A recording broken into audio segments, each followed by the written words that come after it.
Rėkti, bėgti ir isterikuoti. Galima taip, galima kelti pretenzijas, galima kaltinti, galima priekaištauti ir tai daro labai daug moterų ir klausimas, ar yra rezultatas ir kiek laiko jisai trunka.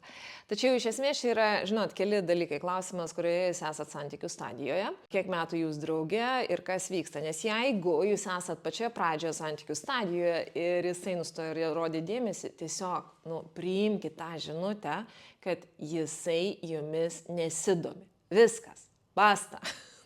Tarsi, jis realiai savo veiksmais parodo, kad jūs jam esat neįdomi.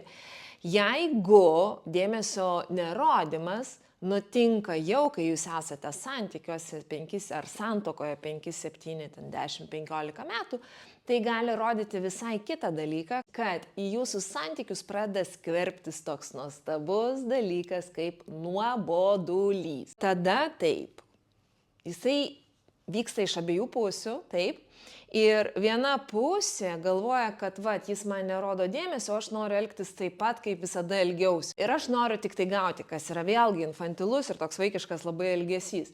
Tai šitoje vietoje galiu pasakyti labai paprastai, ateikit į kursą online sėkmingų santykių paslaptys ir mes ten tikrai kalbėsim apie būtent tokias situacijas, dėl ko jos randasi ir ką su tuo daryti.